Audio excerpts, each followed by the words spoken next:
Grilled on the Hill, Attorney General Loretta Lynch testifying before the House Judiciary Committee yesterday, but she didn't offer any new details, sparking criticism about her lack of transparency. Here's part of an exchange with Ohio Congressman Jim Jordan.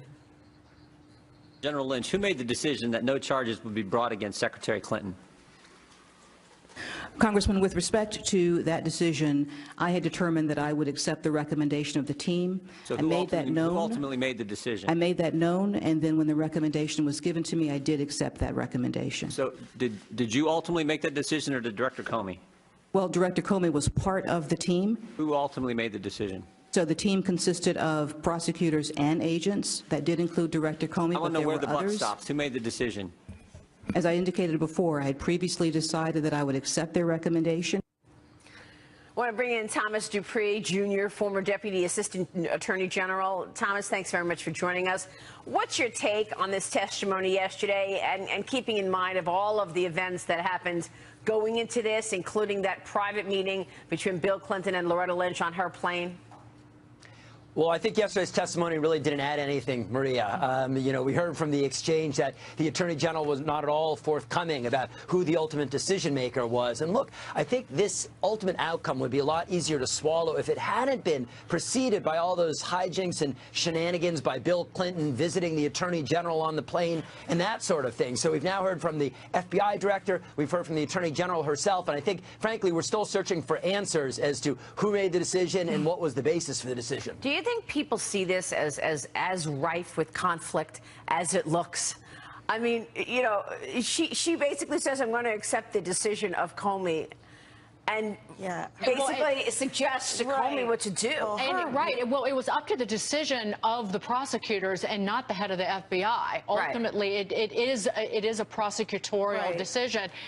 And I think that people distrust government so much at this point, and they distrust politicians or even those appointed to these offices, that we're so numb to it at this point. I don't know if it makes people more distrustful, but again, that they point to this and go, I don't believe any of it. I think they do.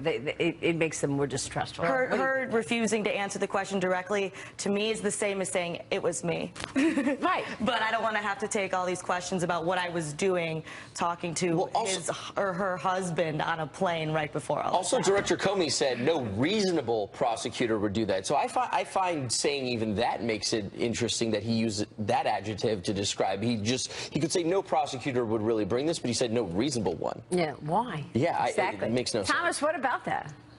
Well, there certainly is a lot of wordsmithing, and as far as what Director Comey said, I think what leaves a lot of people, including lawyers and non-lawyers alike, puzzled is that in his explanation, which actually was remarkably detailed, he laid out a very compelling factual case that would support a prosecution. And then at the end of it, the conclusion, there was a total disconnect. Exactly. So it's like he led you in one way, laid out the whole case, and then said, but I'm not going to prosecute. So a lot of questions here. I'm curious what our guest thinks, but it still boggles my mind that her interview, that she was not put under oath, number one, but that Hillary Clinton's interview with the FBI was not recorded. There's no transcript of it. And even if she wasn't put under oath, if you lie to the FBI, it is a federal crime that sends you to jail.